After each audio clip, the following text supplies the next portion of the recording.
Good afternoon, everyone. Thanks for being a part of the webinar for our new school board members today. I'm watching the numbers climb of participants that are on. For those that don't know me as new school board members, I'm Don Watruba, the Executive Director of MASB, and today wanted to share with you the association picture, not only for MASB, but for your other administrative school employees. And so I have the leaders of the three major administrative groups with us today. I am going to turn it over to have them each introduce themselves. And then we're just going to have a conversation about the kind of value of membership in other organizations and what they bring to the table and how they can help your districts be better districts, and particularly your administrative teams in that.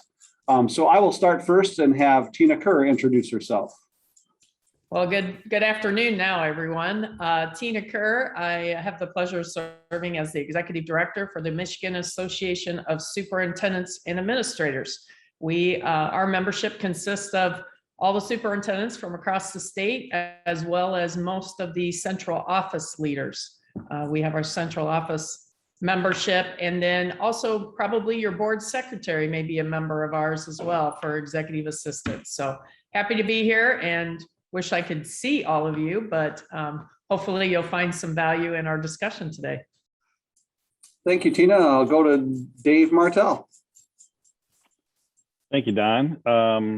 I'm representing as Executive Director, Michigan School Business Officials. And, you know, we basically are the school managers working on the non-curricular aspects of a school district. So as you think about people who work in your district, it's the supervisory type personnel that are in finance, accounting, purchasing. That's our major group. We also include facilities, transportation, food and nutrition services, human resources, technology, purchasing, superintendents. Those make up the bulk of our active members. We also have membership that comes from the vendor side who also bring us a good amount of information and services to the school districts.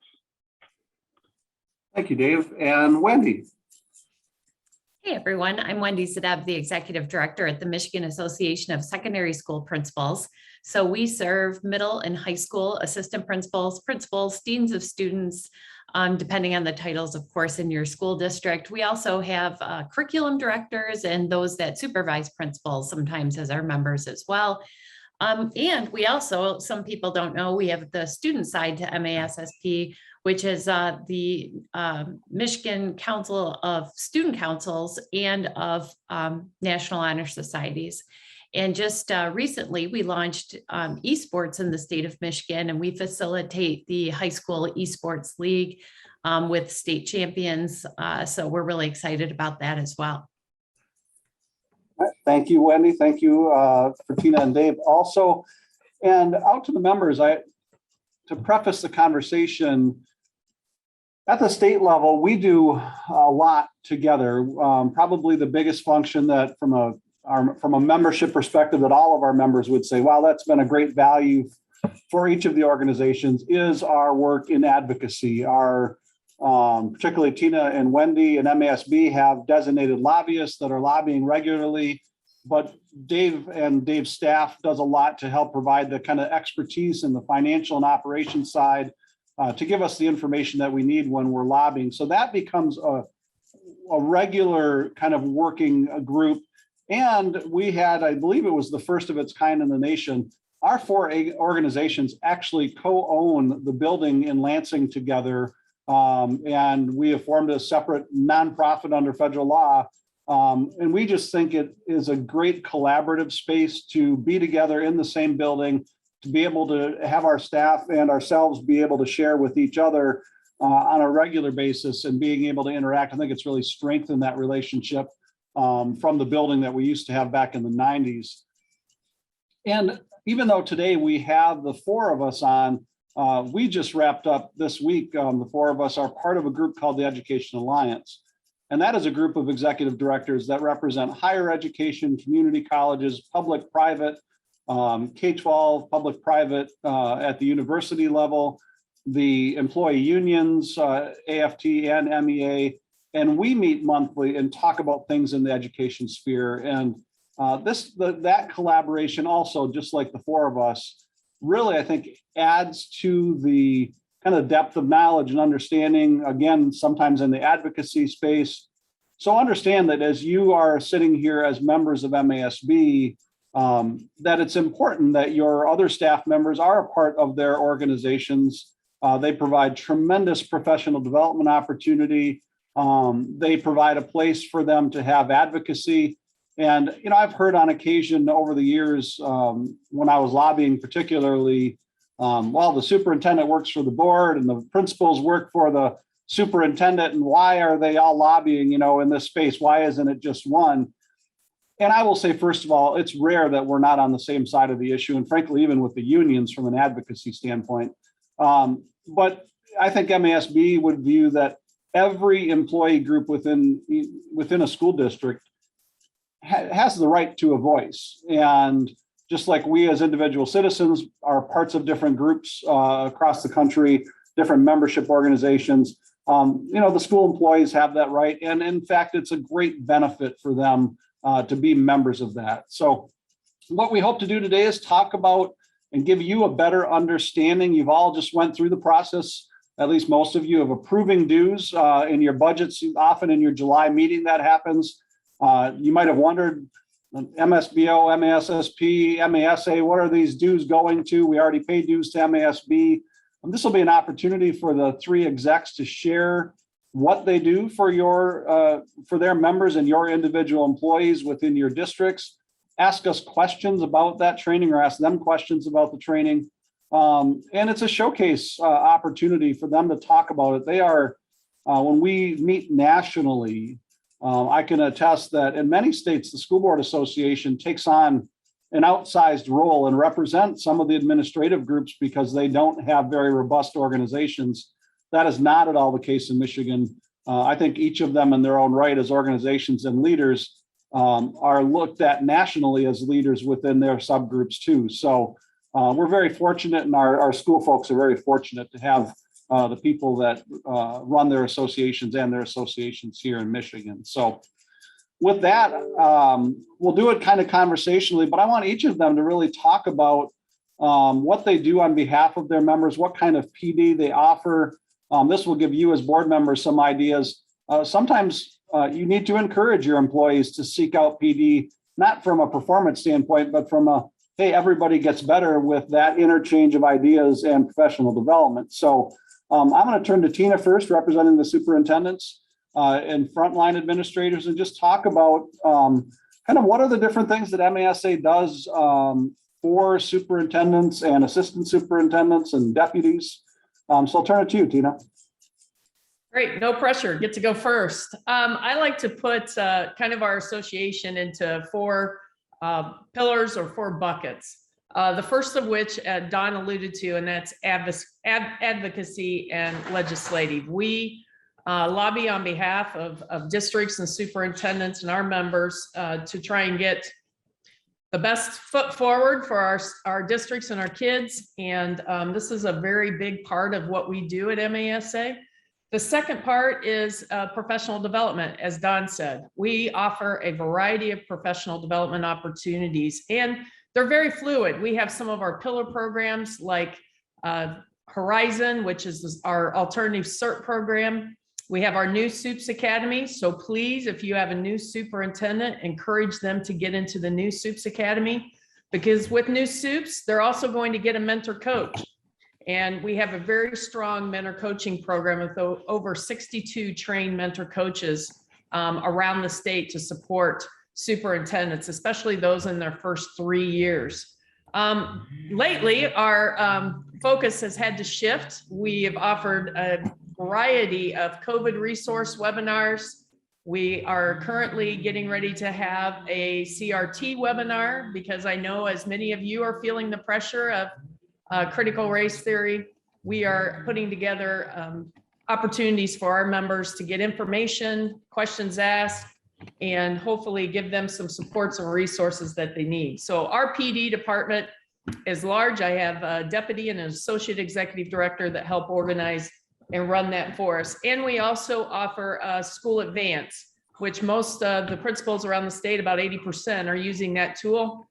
We are not in competition with Don. He tells me his tool's better, but if they do need a soup tool, we do have that as well. So that's a little bit about our PD. The next arm is our comms department.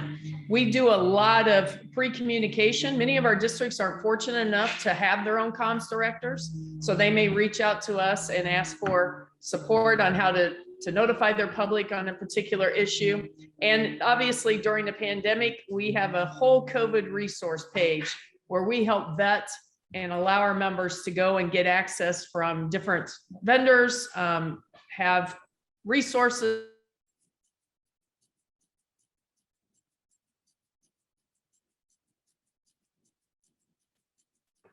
Looks like Tina is frozen up momentarily. We didn't do the training. We have a ton of toolkits. Yeah, I'm back. I apologize. Okay. I did the disclaimer. Am I still here? You are. Okay. We had major storms come through last night. My network is in and out, and you can hear the chainsaws in the background. So I apologize. So not sure where I left off, but anyway, we do a lot for communications. The last pillar is support. One of the things that we do is we offer contract review support. We offer negotiation support. Anything our members may need, we try to be their go-to place to come and get that help and support. And I would just like to add that this has been a very challenging year for all of you and certainly for our superintendents. So unfortunately, the support hotline has been very busy this year with asking for help, how to navigate all the COVID restrictions. And our main priority too for next year is, now that the Michigan Blueprint has been released, we plan to help operationalize that. Tina, I'm going to ask you to follow up on a couple of things, particularly your Horizon program and your new SUBS Academy. You mentioned alternative certification. I think for a lot of our new board members, they may not even be aware of the certification process, much less what the alternative cert would look like. So you could talk a little bit more about what that program does specifically and about certification, because ultimately, as the employer of the superintendent, they're responsible for making sure their superintendents or assistants have the appropriate certifications in place. Yeah, superintendents need to have an administrative certificate as well as your principals. And I'm sure Wendy will talk about her program that she runs too. But we also encourage, our Horizon program is 2 years. At the end of the 2 years, they would get their admin cert if they didn't already have it, or they would get a central office endorsement.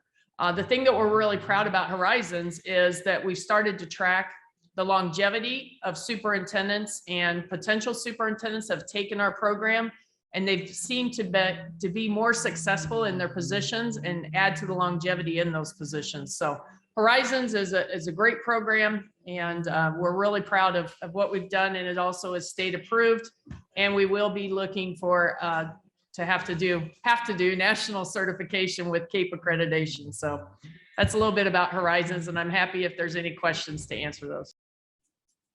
On the new soup space, Tina, talk a little bit about what's a part of that training. What are you actually providing to the participants to prepare them for their role as a new superintendent?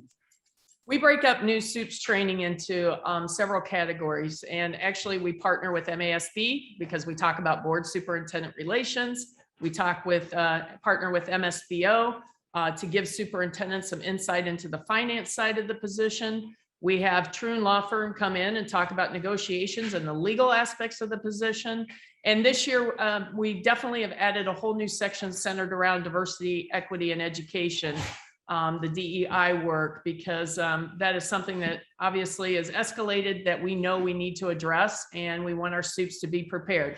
And then the last part is, we couldn't have trained our new soups on how to handle COVID. So any of those other things that come up, we certainly spend a lot of time with them doing that. But as I said, having that mentor coach as a critical friend is extremely important. They need to have someone that they can go to, and not always is it someone in the county next to them or the district next to them. School of Choice has had a tendency to help us not want to be as collegial sometimes, But having that mentor coach with experience and training has been extremely helpful in adding to the longevity of the superintendent. All right, thanks, Tina. Dave, I'll turn to you and talk about, I know you represent a ton of school personnel in the association that you run. What are some of the programs that you run specifically that really kind of benefit the membership that you have? Well, we certainly, with so many different functional areas within the school district, we do have a lot of programs that are directly related to those, and a lot though that everybody can come together and participate together. So we do a wide variety of professional development. Probably well over 6,000 people attended things, some multiple registrations, obviously in different events, but this last year. But one of the things that we do that really helps new people and even people who've been around a while to kind of get refocused, but for new people mainly, we have a certification program, and we have 14 different tracks for that. And we have almost 1,800 school personnel who are currently certified, and another 1,200 that are in progress of getting certification. It's usually a 2 to 3 year program where they attend different workshops and conferences that provide them background in the positions that we have. And so that could be a chief financial officer, a business manager, a facility director, or an operations director, pupil accounting. It covers all the gambit of our membership. So that's one of the major things we do. We provide certainly an annual conference like almost all of us do, where we bring together all kinds of topics for our administrators and that work in our districts. We have what we call our Business Manager Academy that we started doing. We seem to have had more turnover lately in some of these positions, and we have a Business Manager Academy that includes mentoring for folks who are just entering this field and need to get some down and dirty kind of experience with some mentors, but going through a year's worth of meetings, like half day to full day, 11 times in a year. So it's getting in-depth knowledge for different things, and all those things they need to do throughout the year. So it's one of our more popular ones. We do limit that so that they're getting good interaction with people, but it's not overwhelming where they don't feel like they can talk and ask questions and things. So that's been real successful. We also do some leadership programming. For the business side of things, we tend to be nuts and bolts. How do we get our jobs done? Let's get it done. Let's take care of the issue. But we also recognize the fact that we need to build leadership within these groups as well. So we do a leadership academy that's a year-long program as well. We also do a lot of professional development just through our committees and our regional groups. Kind of meaning that our committees are by functional area again. So the finance people get together, facilities people get together, and it's a statewide meeting. And nowadays with Zoom and things, it's really well attended, especially during the pandemic and stuff that we're in. That was the way we really interacted with our members almost exclusively. Thank goodness we've had that technology. It was kind of, people knew about it, but didn't really use it much. And then all of a sudden we were all using it a lot. And I think back to how our districts would really be able to communicate with each other and learn and do and share without these kind of software programs that have been helpful to us. And our regional groups are similar to committees in many ways. They're doing different professional development pieces, roundtable discussions, but obviously in a regional area, you're developing peer networking and things that help individual districts have some places to go to kind of bounce ideas off of, or to find out, hey, how do I do this? This is the first time I've had to do this. I'm new in the position. So we do a lot of that kind of work with our membership. And so we certainly have lots of forums for exchange of ideas, which I had mentioned it was really been important during the COVID-19 stuff. And so those continue and really broadened, and we hope to continue those in the future as well, as long as people continue wanting to do them. But one of the things we also do is develop and support products and services that help you as as leaders in your districts. It really helps our finance and facilities, transportation, all our folks to be more effective and efficient. I think we have 646 districts taking advantage of at least one, if not more, of the products and services. And many of these are also endorsed by the School Boards Association and the Superintendents Association, and we partner in those together. But really those things to help your staff be more effective and efficient in serving the students of your district. So, those are some of the things, Don, that, we fall back on, that we do, but, professional development is our key thing for our membership. And certainly we want to make sure that we have personnel in these districts that can support the needs of the administration, the superintendent's office, but certainly all the principals, and in the end, we want to support a safe and orderly school environment for our school districts and our students. Thanks, Dave. And Dave brought up two things that I would have brought up when Tina was talking earlier. One is he talked a little bit about kind of turnover in the business manager office. Clearly, from a board perspective, you're hiring the superintendent and are not engaging in the business manager, the high school principals. But I think across the board, job shortage is an issue. Like the number of candidates out there for these positions is not what it used to be. And so when we think about professional development, the people that you're hiring or that your superintendent is hiring are often younger than they might have been entering that profession compared to 10 years ago, maybe with a little bit less experience. And so the PD that these organizations offer is about getting them from where they are entering to the job to a really successful person in that position. And, I think as school boards, particularly with superintendents, we sometimes find like we have a superintendent that's been with us for 10 years that's leaving, and school boards they hire somebody and think that the assistant sup for curriculum that you just hired from another district is going to be just as effective as that sup that you had for 10 years. And it's just not going to be the case. And so you have to expect that during for the first couple of years that you're going to work with them on a development plan. How are they going to improve? How are they going to engage with MASA and go through their training programs, and know that you're going to develop them into great leaders? And much of the HR research that's out there shows that if you give an employee professional development and you support them in that way, they tend to stay longer as employees in an organization because of that understanding by the employer of professional development. So I think just keep that in mind as we think of job shortage. Like that's a big piece. And the other one is that Dave mentioned regional. And I think in all of the organizations here, there are opportunities in a more local basis, not just at the statewide, even though sometimes the statewide coordinate it. But many of these groups, if not all of these groups, meet on a countywide basis and talk to each other and share ideas and hear about programs that are happening and build off of those in their own districts. And then you move from the county to the regional side. And often they're also sharing things at that level. And often our associations are invited to speak to regional and county groups to give them kind of statewide information. But so understand that these statewides are, I think, of infinite importance, but your staff members are also participating, hopefully, at both the county and the regional level, trying to learn from each other. It's such an important piece of that. So giving them the space to be able to step out of their building for a little bit of time to take advantage becomes pretty important and makes them better employees for all of you. Wendy, we'll turn it to you and have you talk about the members that you serve and what you offer them.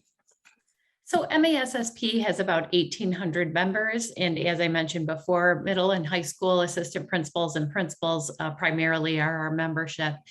But, I think Don and Tina and Dave all touched on the importance of advocacy and the work that we do in that space.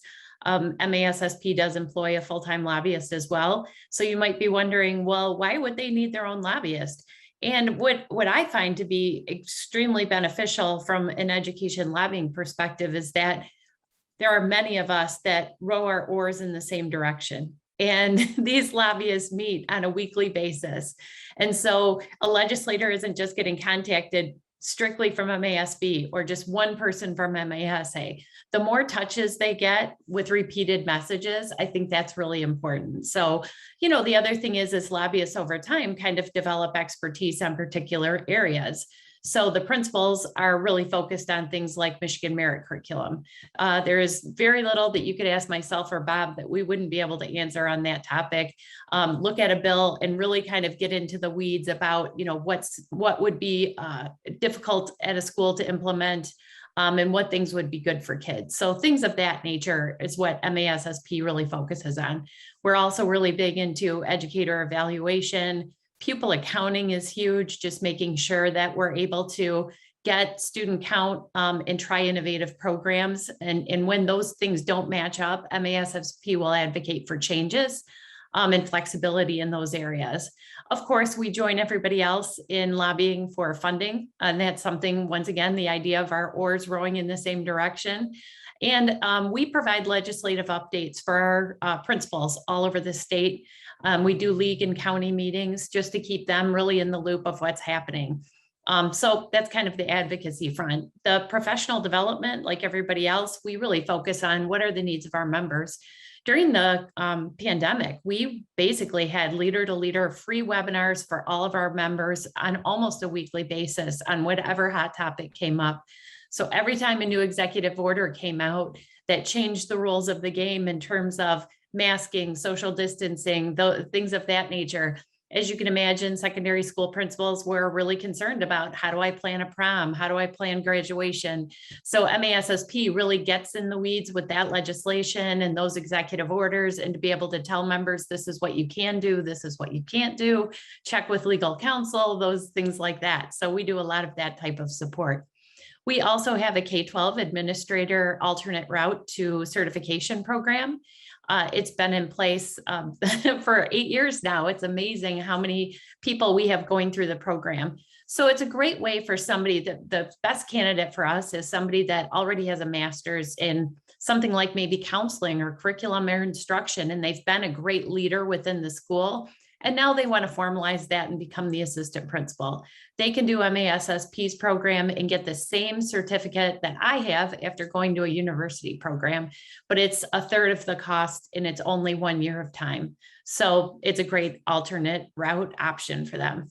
We, similarly to everyone else, provides new principal training. So we know that new principals really cannot leave their building and come to Lansing for regular meetings. So we do webinars for them throughout the year. And that's been really beneficial. This year, we are going to try, watching this Delta variant and seeing if we're able to do it. But we'd like to do our first new Principal Connect meeting in person, just to give the group the opportunity to just, put the name with the face, and then the rest will continue on Zoom. So we're excited about that.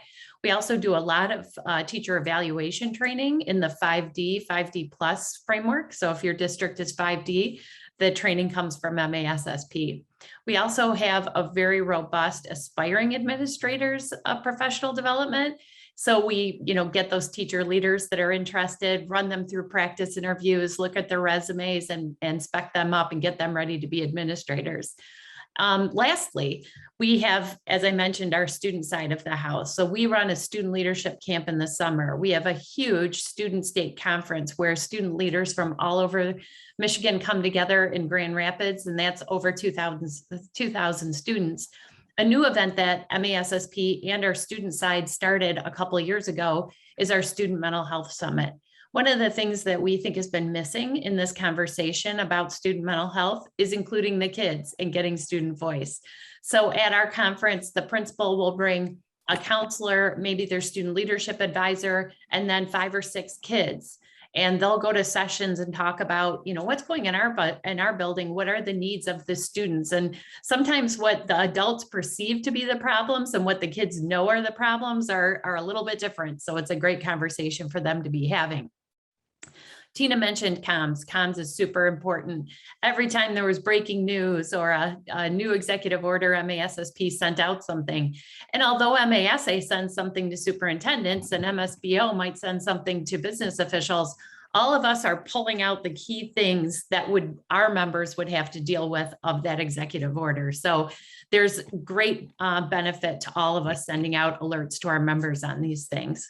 We also do regular legal updates. So, just recently there was a lawsuit where a cheerleader sued her school district because she didn't make the team and put a bunch of things on social media that weren't necessarily appropriate, but she won that lawsuit. So that really, another thing we have to inform principals about, because that would change their practice.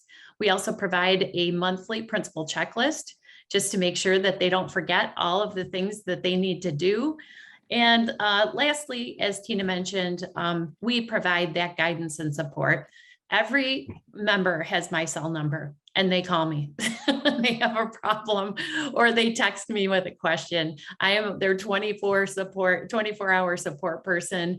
If there's something that they just need somebody, to give them a quick answer or point them in the right direction, I hope that I provide that guidance for them. And that's something that I think are some of the most beneficial things that we do at MASSP. Wendy, you didn't, not neither of the three, and I didn't ask for it specifically, but I think the last point that you just made about being that on-call assistance person, I'll have each of you, because I think there's a depth of understanding. We, each have kind of served in the respective roles representing the organization. So I'll have each of you talk about your actual professional background so they know what you're bringing to the table in not only running the association, but in the educational space. So Wendy, you can start with Okay, that. I'll just keep going. I'll keep yammering. So I started out as a classroom English teacher and coached 3 varsity sports and was the school improvement person in our school, mentored a lot of new teachers, had a lot of student teachers. So really gained a lot of leadership experience in my teaching practice. And then moved on, and that was at Fitzgerald High School in Warren. And then I moved on to be the assistant principal and athletic director at St. Clair High School in St. Clair County. So really, once again, utilize my skill set, both as a teacher and a leader, but also getting into that athletic realm. And I think all of that really prepared me well for my principalship at Rochester High School in Rochester Hills, a large 1,800 student high school. So, and just my own personal background, I as a student, I was a product of Catholic schools. MASSP allows non-publics to be part of our membership. We also have charter school principals, cyber charter principals. So we're pretty much open to all building leaders and in those different facets. So over my time as an educator, I've touched on a lot of those different areas. And so when I get calls from principals, I can relate to those different settings, rural, urban, suburban, and also private school. All right, thank you very much. And Dave, talk about your kind of educational background and professional background. Well, certainly out of college, I had an accounting degree, so I'm a CPA by trade. Shortly after working in that field, I really didn't want to work all the hours I was doing. Later, I found out it was not the job, it was me. I continued to work those hours. But I went to work for Michigan State University in their controller's office and held different positions there. But then took a position with Hazlet Public Schools just outside of Lansing, and was director of finance there and oversaw a lot of different operations. And then was lured to MSBO after being on the board there to come on staff. And I was an associate executive director for about 4 years. And then, so I've been the executive director for about 12 years now. And, really, I think it does help sitting in the seat. Even though we're running associations here, we do have a flavor for what our members are going through, what they need to know. And I think it's really helped us. And I know I've seen that in other leaders within our MELG building, that people who've sat in the seat definitely can learn the association business, but it's hard to know what your members need to know all the time. So certainly, as I have been in the executive director position, I do help, different members from time to time. But I think we all have staff who are more working directly with members and stuff. And So I don't get so many questions anymore. I don't know that I get the 24/7 stuff that Wendy does, but from time to time, it's really helpful to be able to call somebody who can, even if they don't know the answer, can point in the right direction or hook them up with one of our members who's going through the same thing or recently went through the same thing and can answer their questions. So being a resource is one of the major things we do. And a part of what we teach and try to push to our members is they take our certification classes like Introduction to School Business. Part of that process of coming in person and meeting with people for a couple of days is that you start building your network. The regional groups, you start building your network with others that are close by where you can reach out and talk to them and address issues. So that background for me, Wendy was saying how many members she's got. We mostly have finance members, as I mentioned before. We have about 1,700. Our total active memberships is about 2,800, and with our vendors included, we're about 3,400 total memberships. So there's a lot of people there. It's hard to, with the turnover that's happening these days, sometimes we're turning over 10 to 20% of our membership. It's amazing to see that happen. But part of what we do with our certification programs is to help develop individuals. And so we appreciate the support of school board members, supporting their staff to get brought up to speed on all the different issues they need to know. And I think that's one of the things that as associations, we can do really well for you. And I know that I talk for our colleagues here on the thing here on the call, is that we all do that well. And it's really something that we take pride in. And it's a great resource for you, for your superintendents, and all your other support personnel there. Dave, you missed out. You left out the most important part of your training. You were a school board member. Oh, yeah. Like, you got to speak to your audience. Yeah, I actually was thinking about that earlier, so I apologize. But yeah, when I left Hazlet Public Schools, I did give a little space for the person who replaced me, but then I was called upon to serve a term there, so I did take advantage of that, and it was great work. A lot of different hats she wears as school board members. It's you get into this environment because you care about kids and want to serve kids and do good things for kids, and many times you have to take on other kinds of responsibilities that are not fun at all. And so the training that you're getting through MASB is really important to help give you the tools that you need to deal with all the different issues you have. So my hat's off to all you who are taking classes, and you'll go through the process of taking advantage of all the MASB conferences, workshops, because I know that they really do help. Tina, a little bit about your background. Well, it's Wendy said, my cell phone is posted on our website. And as Don knows, he gets calls from my members and I get calls from his members. Usually they're calling me to say, can you fix our superintendent? And they called Don and asked about the board, but we definitely are available 24/7. I took the traditional route as well, was a middle school and elementary school teacher, middle school and elementary school principal for over a decade. And right now I'm a recovering superintendent after a decade of serving in that role as well. I came to the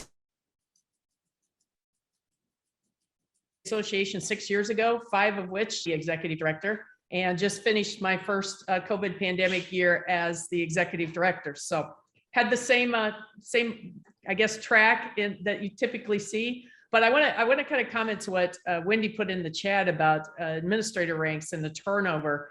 Dave mentioned that as well. We usually see about 90 new soups. We're a smaller organization than everyone else on here. We have about 564 superintendents that are part of our group. That's about 97% of all the public school districts in the state. We allow our charters and our nonprofits to take part in our professional development, but we do not have them as members of the association. We have about 150 central office people as well, but the turnover has been a major concern. And I really appreciate all of you being here, being leaders of your districts, because that board superintendent and that governance training and that support is going to be critical in helping us to hopefully temper the amount of superintendents leaving the profession. And Don's been a great partner of ours, and we'll continue to work on that. So that's my track, Don. Thank you each for that too. I also would add, I guess I'll throw in first for myself and talking about representing the profession. I had been at MASB, probably a dozen years, 13 years without having served on a school board. In fact, early in my job, I had a school board member as I was a late 20-something lobbyist. A school board member asked me, how can you represent school board members? You haven't walked the walk. And at that time, I had come out of the legislative staff, and I was able to say, well, I understand the process, and I depend on the membership to help me understand the kind of process and procedures at the district and what needs to be changed.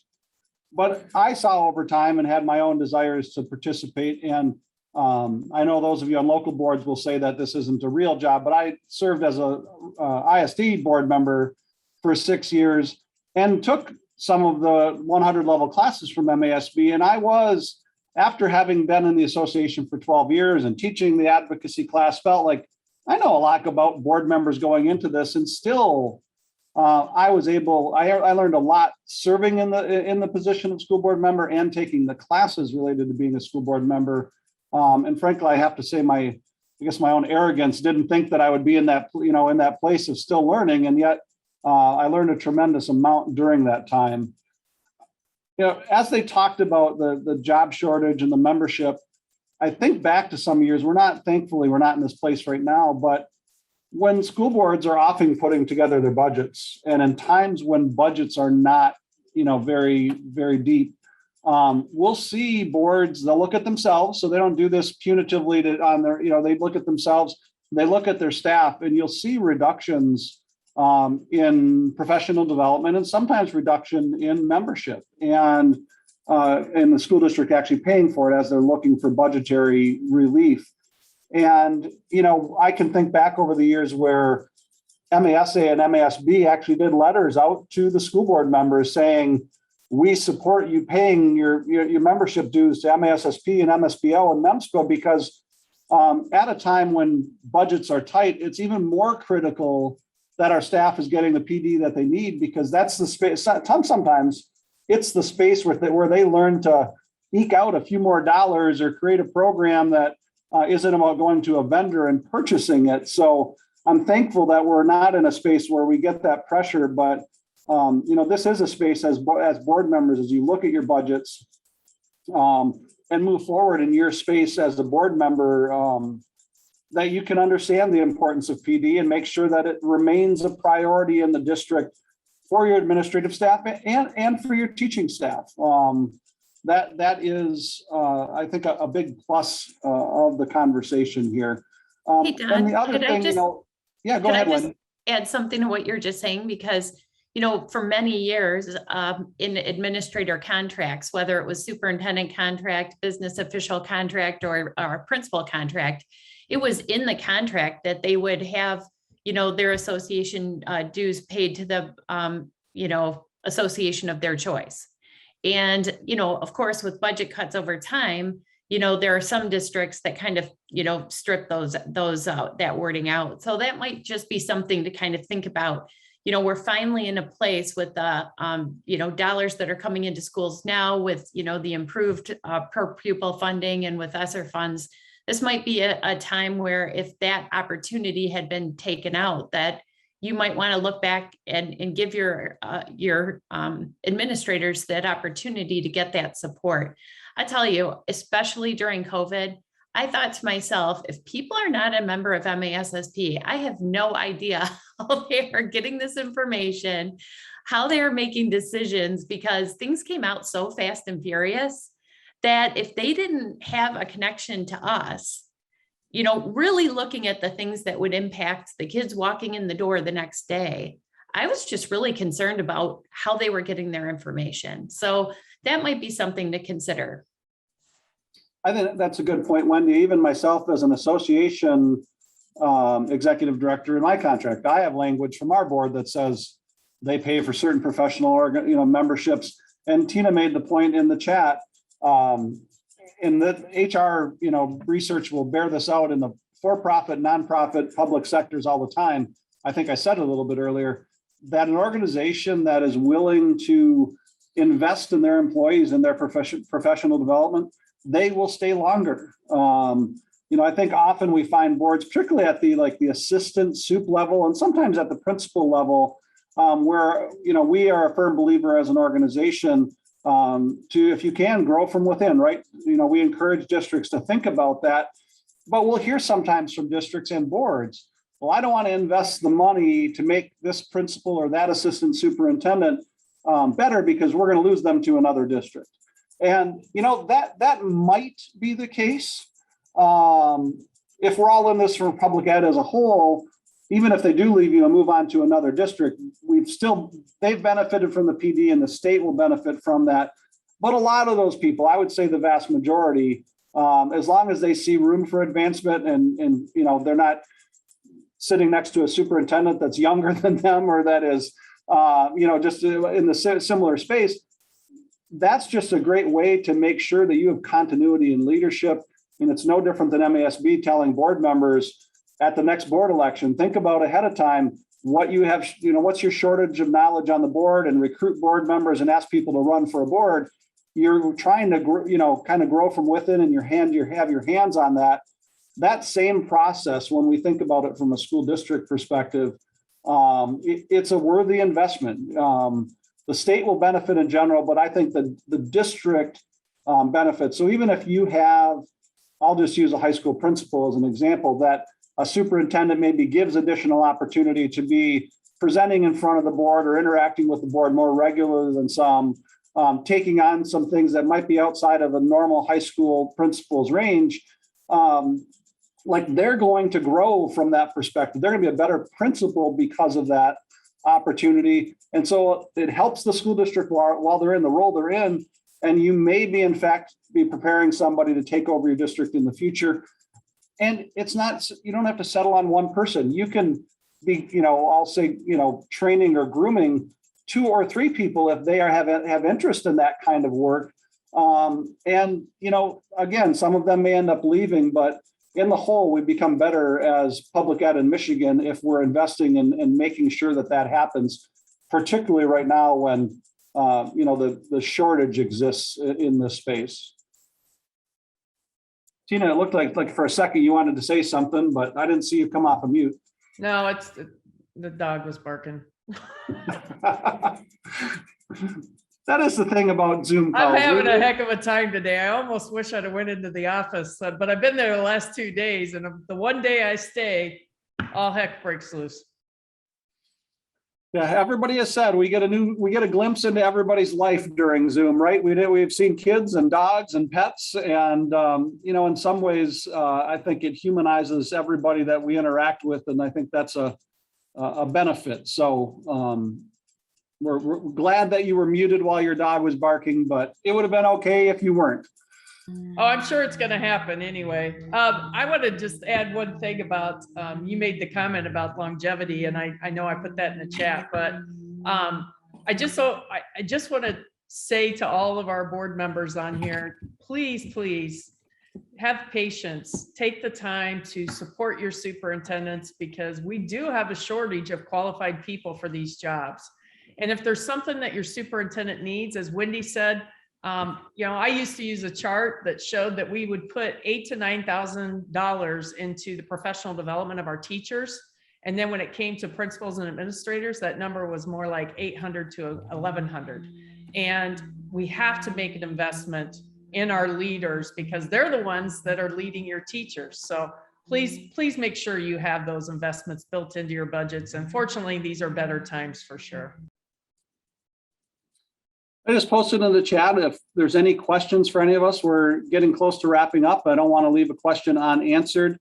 Thoughts that, as we've all talked about different things, Wendy or Dave, that you would just like that came to your head after you talked, that you just like would to throw in this space? I'll just add a spot here, and that, as school board members, you have the right and responsibility to listen to your experts that you employ, whether that's an attorney, a CPA for an audit or things like that. But it's also for your members also have that expert kind of piece that they can take advantage of. And so they get information from us that they can transfer on to you to keep you informed. And so it's important to use your business official, your superintendent, your principals to be experts in their fields. It's rare, at least from my standpoint, to have board members that are experts in education. And so it's an opportunity to use the resources you have for you to make good decisions, to trust those experts that you employ, whether those are professionals outside of the district or the professionals that you employ within the district. So one of those things as a school board member that I always thought was important, both when I was sitting in the seat of a finance director, but also as when I became a board member, to remind my fellow board members that, hey, we're supposed to listen to these people and use their counsel as good information for us to make good decisions. And so I would embrace that if I were you.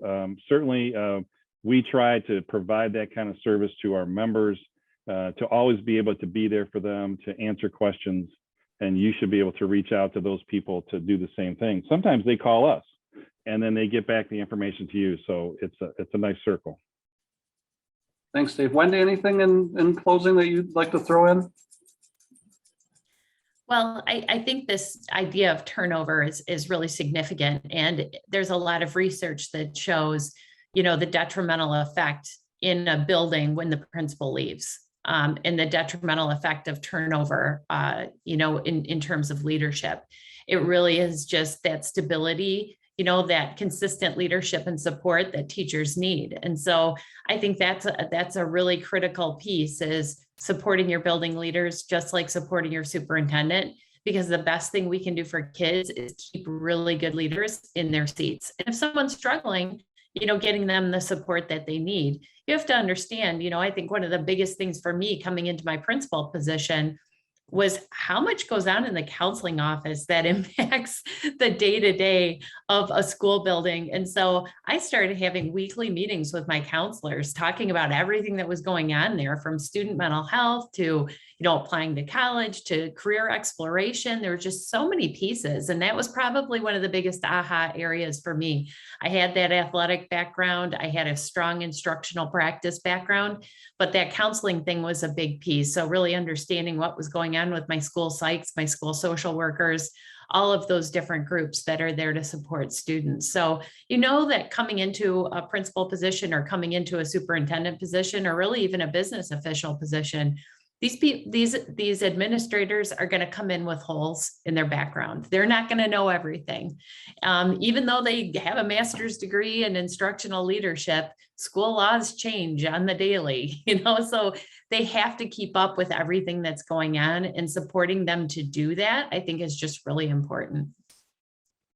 Thanks, Wendy. Nancy Thompson, you asked the question about articles or publications about supporting and providing opportunities. Tina, thank you for answering related to MASA.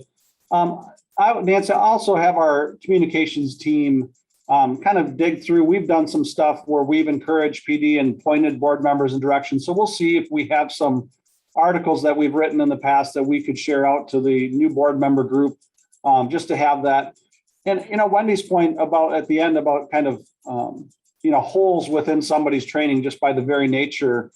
I would also say, I don't want you to perceive, so maybe it is a love fest between the four of us as association leaders, because we work so much together and we do support our members. But at the same time, and we want you to develop your leaders, we do understand that at times, a leader is selected, whether at any of the levels that we're talking about, just like on your own boards, and they may not be the right fit for the organization. So this is not hey, you're going to hire somebody, you have to do everything you can to develop them. And even if they don't pan out over a period of time, you got to keep them and it's not that. I think all of our organizations would say, yeah, you need to work with them, but some of it is just not there. So I don't want to end it on a down note, but at the same time, it's one of those things where it's, we are very supportive. We want you to be supportive of your staff and help them grow. But understand that you and your superintendent have a role to play, and it's about having your best leadership team and best staff that you can possibly put forward to help your districts. And once you know that you've invested and you've tried, those switches do happen, right? And sometimes it's by opportunities at other districts. Sometimes it's by a decision that you make. But I'm looking to see a couple of others. Nancy, thank you for responding. Elise also thanking us just for information in the webinars. So we are at 12:55. We're right at the time. We've set these up to be an hour long. So for the board members that are working and have jobs, that they can take their lunch and then jump off. So I want to thank first all of our attendees that are out there for participating today. I also, of course, want to offer a huge thank you to our 3 guests today. Thank you all very much for participating and sharing what your organizations do and how you can help the school district staff be successful and point our new school board members in the right direction for resources.